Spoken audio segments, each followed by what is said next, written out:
warahmatullahi wabarakatuh. Salam, Om Swastiastu, Namo Buddhaya, salam kebajikan untuk kita semua. Kami dari kelompok 7 ini mempresentasikan hasil penelitian yang berjudul Analisis Sikap Intoleransi Terhadap Perilaku Bullying di SMKN 1 Kabupaten Tangerang untuk mata kuliah Pendidikan Karakter Unggul yang diampu oleh Ibu Nurul Febrianti, SPD, MPD. Pertama kita akan membahas pendahuluan yang berisikan permasalahan-permasalahan yang masih hangat diperbincangkan di Indonesia merupakan bagian dari luka yang dirasakan pendidikan secara umum. Pendidikan yang berkualitas dan bermutu baik semestinya terbebas dari praktik rasisme dan menerapkan toleransi. Pendidikan yang di dalamnya terdapat pendidik, guru, siswa, dan pegawai harus mengutamakan sikap toleransi dan menghargai setiap perbedaan. Dengan demikian, sekolah tempat tumbuhnya perbedaan yang diakibatkan dari adanya siswa, guru, dan civitas akademika yang datang dari berbagai suku, ras, agama, adat, budaya, dan menjadikan sekolah menjadi komunitas yang bersifat heterogen. Kita masuk ke dalam metode penelitian. Di dalam metode penelitian, kami memiliki 2 tahap penelitian, yaitu yang pertama ada studi kepustakaan atau library research, di mana kami akan mengumpulkan bahan-bahan yang berkaitan dengan penelitian yang berasal dari jurnal-jurnal ilmiah, literatur, dan publikasi lain yang layak dijadikan sumber. Yang kedua, ada studi lapangan atau field research. Di dalam penelitian ini, penulis akan mengumpulkan data yang diperlukan dengan cara melakukan pengamatan langsung pada objek penelitian, baik melalui observasi maupun wawancara. Kami memiliki 3 komponen dalam metode penelitian.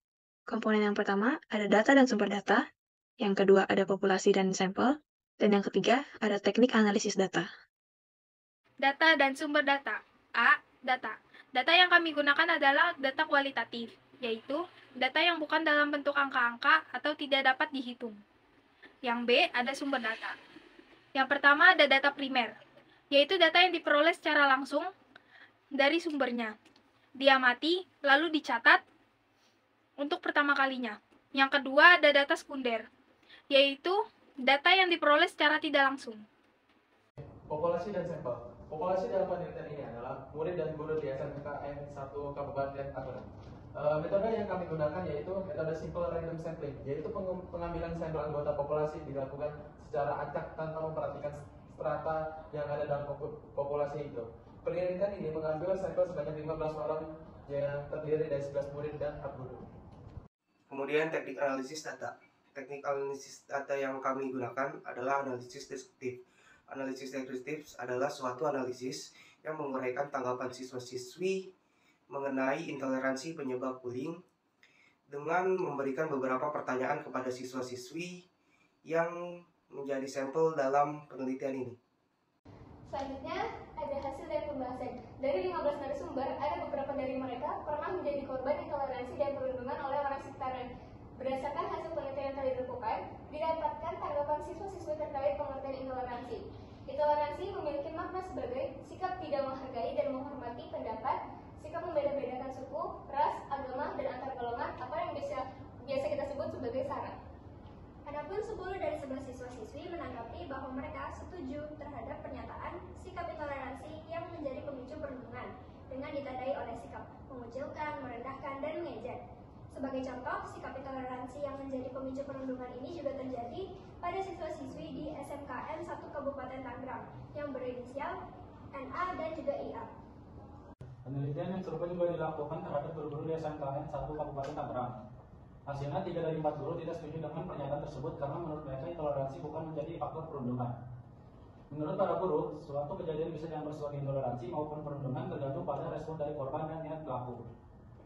Maka dari itu, sebagai guru, penting bagi mereka untuk membantu meminimalisir kejadian tersebut agar mengubah hal-hal negatif yang diterima para siswa menjadi hal yang dinilai positif. Sebagian besar guru tidak mempunyai peraturan yang spesifik mengenai pelanggaran intoleransi. Tetapi di sekolah ada beberapa peraturan tidak tertulis bagi para murid untuk tetap disiplin yang apabila dilanggar, maka akan mendapatkan hukuman secara langsung dari guru. Kesimpulan yang kami dapat dari penelitian ini bahwa hampir semua narasumber yang diwawancarai menyetujui bahwa tindakan intoleransi menjadi pemicu perilaku perundungan di SMKN 1 Kabupaten Tangerang.